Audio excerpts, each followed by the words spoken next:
Hello everyone, আসসালামু আলাইকুম রহমতুল্লাহি বারাকাতু। ডাবডেস টিভি মিডিয়া থেকে ময়মনসিংহ বিভাগের ফুলবাড়িয়া থানার ভালুকজান কালার বার্ড ফার্মে চলে আসলাম। আপনাদেরকে কালার বার্ড সম্পর্কে ফুল ইনফরমেশন দিয়ে থাকবো।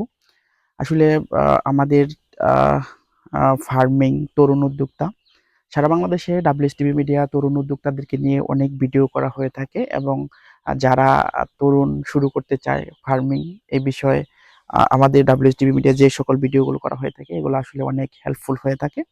আজকে আসলে আমাদের সাথে আছেন মাসুদ ভাই। উনার কাছ থেকে আমরা জানতে চাইবো কালার বাটের ফুল ইনফরমেশন, যে আসলে উনি কিভাবে কালার বাট শুরু করলেন, গড়ের কি অবস্থা, কিভাবে গড় ক্রিয়েট করছেন। আসসালামু আলাইকুম। ওয়ালাইকুম আসসালাম। কেমন আছেন ভাই? জি, আলহামদুলিল্লাহ ভালো আছি। আসলে এই যে কালার বাট আপনারা কতদিন যাবত শুরু করছেন? কালার বাটটা শুরু করা হয়েছে আজকে 6 দিন যাবত। 6 দিন যাবত। জি। আচ্ছা, তো 6 দিন যাবত যেহেতু কালার বাট শুরু করছেন, আসলে কালার বাট লালন পালনের ক্ষেত্রে এট ফার্স্ট আপনারা কি করেছেন? গড়টা কত ফিট বাই কত ফিট করেছেন? ঘরটার পরিমাণ হচ্ছে 60 স্কোয়ার বাই 30 40 60 ষাট বাই 40। 60 বাই 40। আচ্ছা, খুবই ভালো। আরেকটা বিষয়ে জানতে চাই, সেটা হলো যে আপনার এখানে আপনার ফার্মে কতগুলো কালার বাট আছে?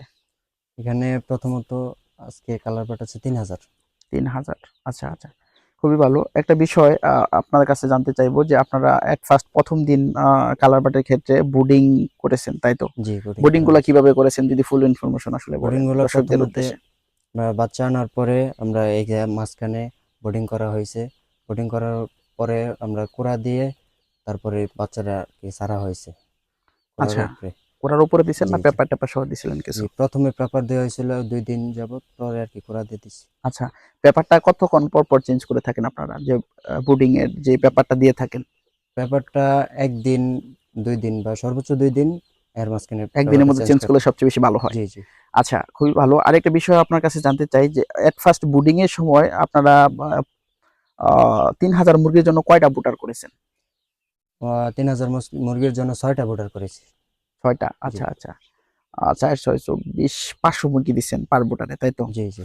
500 মুরগি। আচ্ছা, একটা বিষয় জানতে চাই যে আপনারা এক একটা বুডারে কি পরিমাণ হিট দিছেন বা কতগুলা বাল্ব দিছেন? যে এক একটা বোর্ডারে 3টি করে বাল্ব আছে। এক একটা বুডারে কত ওয়াট করে দিছেন? 100 ওয়াট। 100 ওয়াট না? আচ্ছা আচ্ছা, 100 ওয়াট করে জি। না 200 ওয়াট? আচ্ছা, ওই 100 আছে 200 আছে। 200 আছে, জি জি। মিলে আছে। আচ্ছা আচ্ছা, এখানে তো আসলে 4টা আসলে হোল্ডার দেখা গেল। যে বিষয়টা আসলে 500 মুরগির জন্য তো কোম্পানি সাজেস্ট করে থাকে 1000 ওয়াট হিট দেওয়ার জন্য, 2 ওয়াট পার মুরগির জন্য লাগে। আপনারা আসলে 500 মুরগির জন্য কতটা হিট দিছে আর কি মোটামুটি, যে কয়টা বাল্ব দিছেন 100 এই 200 ওয়াটের? 200 ওয়াটের দিছি 2টা আর 100 ওয়াট দিছি 2টা। 2টা 600 ওয়াট দিছেন। জি জি। অনেক ক্ষেত্রে বিদ্যুৎ বিল সেভ করার জন্য অনেকে কম দিয়ে জি, থাকে। কম এটা দিবে। আসলে হিটিংটা আসলে প্রপার হলে সবচেয়ে বেস্ট হয়। আরেকটা বিষয় আরেকটা জানতে চাই আপনার কাছে, যে আপনি মুরগির বাচ্চা হিটিং যখন দিছেন এট ফার্স্ট প্রথম দিন ফ্লোর থেকে কত ফিট উপরে দিছেন বাল্বটা বা এই বুডারটা? এই বোর্ডারটা প্রথম দিন দেওয়া হয়েছিল আরেকটু নিচে, এখন যা আছে আরেকটু নিচে দেওয়া হয়েছিল মানে 1 ফিট প্রথম। দিছিলেন, জি তাই জি। তো? 1 এক ফিট দেওয়া ফিট হয়েছিল, এখন আর এখন 15 ইঞ্চি আছে। হ্যাঁ 15 ইঞ্চি আছে। আজকে বাচ্চার বয়স যেহেতু 6 দিন, তাই তাপমাত্রা নিয়ন্ত্রণের জন্য একটু উপরে উপরে উপরে দিছে। উপরে তোলা হয়েছে। সুপ্রিয় দর্শক, এখানে একটা বিষয় আমি বলতে চাই, সেটা হলো এট ফার্স্ট ওনারা আসলে যারা এট ফার্স্ট বুডিং যেদিন করেছিলেন ওদিন হচ্ছে ওনারা 1 ফিট উপরে দিয়েছেন বুডারটা, বাচ্চার উপরে 1 ফিট দিয়েছেন। অনেকে কিন্তু 6 ইঞ্চি উপরে দিয়ে থাকে, সেটা কিন্তু আসলে সুন্দর নিয়ম না। মুরগির গায়ে যদি আসলে বাল্বের হিটটা চলে যায় সেক্ষেত্রে মুরগি কিন্তু ক্ষতিগ্রস্ত হওয়ার সম্ভাবনা থাকে সবচেয়ে বেশি। একটা বিষয় আমি বলতে চাই যে 1 ফিট উপরে আসলে বুডারটা দেওয়ার সবচেয়ে সুন্দর নিয়ম। আর হচ্ছে মুরগির বয়স যখন 7 দিন হয়ে থাকে তখন হচ্ছে ওনারা 15 ইঞ্চি উপরে দিয়েছেন। আচ্ছা, এরপর আসলে ওনারা কি কি করেছেন সেই বিষয়ে আমি ভাইয়ের কাছে জানতে চাইবো, যে 6 দিনের পর আপনারা আসলে খাদ্যগুলো এট ফার্স্ট মুরগিগুলো ওঠানোর পর কিভাবে খাদ্য দিয়েছেন বা কি পরিমাণে কতবার খাদ্য দিয়েছেন? আমরা প্রথমত 3 বেলা খাদ্য দিয়ে থাকি, সকাল দুপুর এবং রাত্রে 3 বেলা খাদ্য দিয়ে থাকি। আচ্ছা আচ্ছা, আরেকটা বিষয় যে বুডার করার সময় পানির পাত্র এবং খাদ্যের পাত্র কি পরিমাণ দিয়ে থাকেন? পানির পাত্র আছে এখানে দুইটা করা হয়েছে, মানে ওইদিকে পানির পাত্র 6টা করে এক লাইনে, আর এদিকে ওইদিকে 3টা করে এদিকে 3টা করে, মোট 6টা করে এক লাইনে দেওয়া হয়। আর মাঝখানে 3টি করে খাদ্যর পাত্র দেওয়া হয়। আচ্ছা, মুরগি যত বড় হতে থাকে, ব্রুডার তত বড় জি হতে জি থাকে, খাদ্যের পাত্র পানির পাত্র বাড়তে থাকে। জি জি। আচ্ছা, এটা হচ্ছে সুন্দর নিয়ম। আরেকটা বিষয় আমি বলতে চাই, সেটা হলো আপনারা টোটালি যে ৩,০০০ মুরগির জন্য কতগুলা পানির পাত্র বা খাদ্যের পাত্র আছে আপনাদের ফার্মে বা দিয়ে থাকেন? জি, পানির পাত্র আছে ৩০টা পানির পাত্র আছে, আর খাদ্যের পাত্র আছে 40টার মতো। ৪০টার মতো। আচ্ছা, খুবই ভালো। এরপর হচ্ছে একটা বিষয়, আপনাদের আহ ৭ দিন না ৬ দিন বয়স চলতেছে আজকে জি, মুরগির? ৬ দিন। আচ্ছা, এরপর কি কি যত্ন করে থাকেন আপনারা এই মুরগির জন্য? এই মুরগির জন্য আমরা মুরগির যে সমস্যাগুলো আছে, যদি সমস্যা দেখা দেয় তাহলে আমরা ডাক্তারের পরামর্শ নেই। পরামর্শ আচ্ছা, অনুযায়ী আমরা ওষুধ খাওয়াই, এবং কি আচ্ছা, পাশাপাশি আমরা দেখাশোনা করি যে কোনো সমস্যা হয়েছে কিনা। যদি হুম, কোনো সমস্যা ধরা পড়ে তাহলে আমরা দ্রুত ডাক্তারের পরামর্শ নেই। এভাবে আর কি চলছে। আচ্ছা। আচ্ছা, আপনারা তো একসময় আসলে ব্রয়লার লালন পালন করতেন। ব্রয়লার থেকে কালার বাটে কেন শিফট হলেন? জি, ব্রয়লারতে একটু কষ্ট বেশি এবং রিস্কও বেশি, যার কারণে আমরা ব্রয়লারটা। ব্রয়লারে আমরা ইয়ার কালার বাটে তুলছি। এটার কষ্টও কম, এবং কি লাভজনক বেশি। এই জন্য আর কি আমরা আচ্ছা, আচ্ছা। ইয়াটা সাজেস্ট করেছি। সারা বাংলাদেশে আমি অনেক ফার্ম ভিজিট করে দেখেছি যে আপনার ব্রয়লার থেকে ম্যাক্সিমাম খামারিরা কিন্তু কালার বাটে শিফট হচ্ছে। এটা আসলে কালার বাটে ব্রয়লার আসলে একটু রিস্কটা বেশি থাকে। আর ব্রয়লার আসলে এখন সারা বাংলাদেশের একটা বিষয় হচ্ছে ব্রয়লার থেকে কালার বাটের প্রাইসটাও বেশি থাকে। জি লাভটাও একটু বেশি হয়ে থাকে, সেইজন্য কালার বাট শিফট হচ্ছে। আচ্ছা, আরেকটা বিষয় জানতে চাই যে যারা নতুন উদ্যোক্তা শুরু করতে চায় কালার বাট ফার্মিং, সে আসলে আপনি নতুনদের উদ্দেশ্যে কি বলতে চান? জি, আসলে শুরু করলে আমি মনে করি কালার বাট দিয়ে শুরু করা উত্তম। কারণ কালার বাট দাম মোটামুটি ভালো পাওয়া যায়, এবং কি এটা ব্যবসা লাভজনক। আমি মনে করি যে প্রথম সকল উদ্যোক্তাকে আমি বলে দিতে চাই, কালার বাট দিয়ে প্রথম চালানটা আর কি শুরু করাই উত্তম। আচ্ছা, আরেকটা প্রশ্ন করি, যদিও আসলে এই প্রশ্ন আসলে অনেকটা ফার্মিং আসলে যারা করে থাকে তারা কিন্তু এক্স্যাক্টলি বলতে পারে না। বেরি করে আসলে ৩,০০০ মুরগি কি পরিমাণ প্রফিট আসতে পারে? আপনার আশা করা যেতে পারে যে ৩,০০০ মুরগি কেমন প্রফিটটা আসতে পারে? এটা সাধারণত বাজারজাত যে দামের উপর নির্ভরশীল, তবে আমি আশা করি আমাদের এই চালানে 1 লাখ প্লাস থাকবে, 1.5 লাখের মতো থাকবে আর কি, আশা করি। সম্ভাবনা আছে জি জি আসে।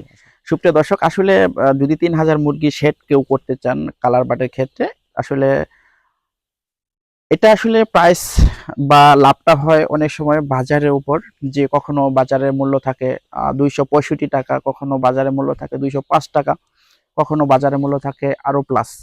তো আসলে এই বাজারের উপর ভেরি করে লাভটা, কখনো কখনো ১,০০০ প্লাস হতে পারে, আবার ১ লাখ প্লাস হতে পারে, ১ লাখ মাইনাসও হতে পারে, ১ লাখের নিচেও হতে পারে। এটা আসলে বাজারের উপর ভেরি করে। ওনারা যেহেতু আসলে দীর্ঘদিন যাবত লালন পালন করতেছেন, ওনাদের থিওরি থেকে ১ লাখ থেকে ১.৫ লাখের মধ্যে হতে পারে। আপনারা আসলে যারা শুরু করতে চান তারা নিশ্চিন্তে শুরু করতে পারেন। আরেকটা বিষয় আমি জানতে চাই যে ভাই, আসলে ব্রয়লারের ক্ষেত্রে পার মুরগির জন্য কত স্কোয়ার ফিট জায়গা দরকার, বা কালার বার্ডের ক্ষেত্রে কত স্কোয়ার ফিট জায়গা দরকার? কালার ফিটের জন্য প্রতি স্কোয়ার ফিট একটি বাচ্চা। পার স্কোয়ার ফিটে একটি জি বাচ্চা। জি জি আচ্ছা, খুবই ভালো একটা ইনফরমেশন। আরেকটা বিষয় আমি জানতে চাই ভাইয়ের কাছ থেকে যে ব্রয়লারের ক্ষেত্রে আসলে একটু জায়গাটা বেশি লাগে, জি তাই তো? জি বলেন। 1.2 পার স্কোয়ার ফিট ডক্টররা সাজেস্ট করে থাকে। ১,০০০ মুরগির জন্য ১২০০ স্কোয়ার ফিট। আচ্ছা, আর আরেকটা বিষয়, আসলে মুরগির জন্য আপনারা কি কি সমস্যা ফেস করে থাকেন লালন পালনের ক্ষেত্রে? যে ক্ষেত্রে আহ, আপাতত আমরা, আমাদের বয়স 6 দিন হয়েছে, এখনো কোনো সমস্যা ধরতে পারিনি।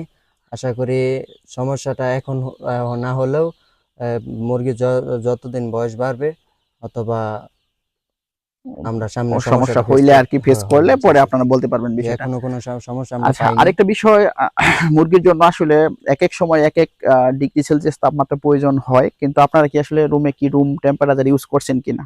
না না, রুম টেম্পারেচার ইউজ করি নাই। মুরগির জন্য আপনারা আর কি কি পরিচর্যা করে থাকেন যে মুরগি ভালো রাখার জন্য? যে আমরা যে লিটার দিয়েছি, লিটার আমরা চেঞ্জ করে দিই। লিটার চেঞ্জ তারপরে করে দেন। খাদ্য পানি আছে, এগুলোর প্রতি যত্ন নেওয়া হয়। আচ্ছা, খাদ্যের পাত্র পানির পাত্র আসলে এগুলা কি প্রতিনিয়ত আপনারা করেন কিনা, যে আসলে ক্লিন করে দেন কিনা? জি জি, প্রতি 3 বেলা খাদ্য পানি দেওয়ার সময় প্রতিটি পাত্র ক্লিন করা হয়। ক্লিন করা হয়ে জি থাকে। এটা কিন্তু অনেক গুরুত্বপূর্ণ সুপ্রিয় দর্শক, যারা আসলে ব্রয়লার ফার্মিং শুরু করতে চাচ্ছেন তারা কিন্তু প্রতিনিয়ত দিনে মিনিমাম 2 বার খাদ্যের পাত্র পানির পাত্রগুলো অনেক বেশি ক্লিন করে দিবেন। এটা থেকে খাদ্যের থেকে কিন্তু অনেক জীবাণু আসলে হয়ে থাকে, যে ছড়িয়ে থাকে। সেক্ষেত্রে আপনারা মুরগির জন্য আসলে অনেক গুরুত্ব দিতে হবে। আসলে পরিপূর্ণ শিক্ষা গ্রহণ করে তারপর আপনারা শুরু করতে পারেন, তাহলে সম্পূর্ণ সাকসেসফুল হতে পারবেন। আমি আসলে মাসুদ ভাইয়ের কাছে জানতে চাইবো যে যারা নতুন উদ্যোক্তা, নতুন ফার্মিং শুরু করতে চায় তাদের উদ্দেশ্যে ভাই আসলে কি পরামর্শ দিতে চায়, বা আসলে কি বলতে চান আপনি? তারা কিভাবে শুরু করতে পারে, নতুন যারা খামারি শুরু করতে চায়? যে আমি মনে করি যারা নতুন উদ্যোক্তা বা নতুন ফার্মে সংযুক্ত হতে চাচ্ছেন, আশা করি প্রথমে কালার বাট দিয়ে শুরু করাই উত্তম। আসলে কালার বাটে তেমন কোনো রিস্ক নেই এবং কি লাভজনক। এই ব্যবসা আমরা শুরু যদি করি তাহলে আমরা আশা করি পরবর্তী সময়ে লাভবান হওয়া যেতে পারে। আচ্ছা, সুপ্রিয় দর্শক, যারা আসলে ব্রয়লার দিয়ে শুরু করতে চাচ্ছেন উনি আসলে আমাদেরকে একটা বিশেষ গুরুত্বপূর্ণ কথা বললেন, যে আপনারা কিন্তু হচ্ছে যে কালার বাট দিয়ে শুরু করতে পারেন। কালার বাট আসলে বর্তমান প্রেক্ষাপটে খুবই লাভজনক এবং বাজারে অনেক বেশি চাহিদা রয়েছে, সেজন্য কালার বাট দিয়ে আপনারা সম্পূর্ণ সাকসেসফুল হতে পারবেন। আমি একটা কথা সবসময় সব ভিডিওতে বলে থাকি, যে আপনারা আসলে পরিপূর্ণ শিক্ষা গ্রহণ করে তারপর ফার্মিংটা শুরু করবেন, তাহলে আপনারা সম্পূর্ণ সাকসেসফুল হতে পারবেন। আরেকটা বিষয় হচ্ছে, ফার্মিং এর বিষয়ে অনেকটা সাবজেক্ট আছে, অনেকগুলা বিষয় আছে, এগুলা বিষয় আপনাদেরকে মনে রাখতে হবে এবং প্রত্যেকটা সাবজেক্টের উপর সবচেয়ে বেশি গুরুত্ব দিতে হবে এবং সম্পূর্ণ শিক্ষা গ্রহণ করে যুব উন্নয়ন থেকে ট্রেনিং নিয়ে তারপর হচ্ছে যে যারা এক্সপার্ট খামারি আছেন, যেমন মাসুদ ভাইয়ের মতো বা আরো অনেক খামারি আছেন যারা এক্সপার্ট, তাদের কাছ থেকে আসলে পরামর্শ নিয়ে তারপর আপনারা শুরু করতে পারেন, তাহলে সম্পূর্ণ সাকসেসফুল হতে পারবেন। মাসুদ ভাই আসলে যারা নতুন একদমই আসলে গড় থেকে শুরু করতে চায় তারা কি পরিমাণ মুরগি শুরু করলে আসলে জীবনে সাকসেসফুল হতে পারে, এই বিষয়ে আপনি কি বলতে চান? যে কি পরিমাণ মুরগি দিয়ে শুরু করতে পারে? আপনারা তো 3,000 দিয়ে শুরু করছেন, অনেকের কিন্তু সামর্থ্য নাই 3,000 মুরগি আসলে যে যে পরিমাণ গড় দরকার বা যে পরিমাণ আসলে খাদ্য যোগান দরকার এই পরিমাণ হয় না, তারা আসলে কি পরিমাণ দিয়ে শুরু করলে মোটামুটি সামনের দিকে অগ্রসর হতে পারে? যে আমাদের তো এখানে জায়গা আছে বিধায় আমরা একটু বড় করে দিছি। আচ্ছা আচ্ছা। যাদের জায়গা অল্প তারা অল্প করে শুরু করতে পারে, আর যাদের জায়গা আছে তারা হিউজ পরিমাণ দিয়ে শুরু করতে পারে। এটা যার যার জায়গার উপর নির্ভরশীল জানার উপর নির্ভরশীল। আর আচ্ছা কি, এবং কি পুঁজির উপর নির্ভরশীল। যার যত আচ্ছা আচ্ছা। পুঁজি আছে সে পুঁজি খাটাতে পারে, আচ্ছা, ইনশাল্লাহ এই পুঁজি থেকে লাভবান। সফলতা জি আসবে। জি। আচ্ছা, মাসুদ ভাই আমাদেরকে অনেক সুন্দর ইনফরমেশন দিয়েছে। যার যার যেরকম এবিলিটি আছে সেই এবিলিটি অনুযায়ী আপনারা অবশ্যই শুরু করতে পারেন। কেউ 500 থেকে শুরু করে, কেউ 2000, কেউ 1500, কেউ বা 1200। আপনারা আসলে আপনাদের মতো করে শুরু করেন ফার্মিং। অবশ্যই আপনারা আসলে চাকরি থেকে একটা উদ্যোক্তা হয়ে গেলেন। আরেকটা বিষয় হচ্ছে, আপনি যদি আসলে একটা জব করে থাকেন প্রাইভেট সেক্টরে, সেক্ষেত্রে কিন্তু আপনার স্যালারি হতে পারে সর্বোচ্চ 30 থেকে 35,000। সেক্ষেত্রে আপনি যদি উদ্যোক্তা হয়ে যান তাহলে মিনিমাম 1 লাখ পার মান্থ। আরেকটা বিষয় হচ্ছে, আপনার ইনভেস্ট করার ক্ষেত্রে অবশ্যই আপনার এবিলিটি থাকতে হবে। তো সকলে ভালো থাকবেন। মাসুদ ভাই আসলে আমাদেরকে অনেক সুন্দর সুন্দর ইনফরমেশন দেওয়ার জন্য আপনাকে অসংখ্য ধন্যবাদ। আমরা মুরগি বড় হতে থাক, আবার একটা প্রতিবেদন আমরা তুলে ধরবো। ঠিক আছে, ভালো থাকবেন। সুপ্রিয় দর্শক, আসলে আমরা আজকের মতো এখানেই শেষ করতে চাচ্ছি। সকলের সুস্বাস্থ্য এবং দীর্ঘায়ু কামনা করে আজকের মতো ভিডিও এখানে শেষ করতে চাচ্ছি। সকলে ভালো থাকবেন। আসসালামু আলাইকুম রহমতুল্লাহি ওয়া বারাকাতুহু।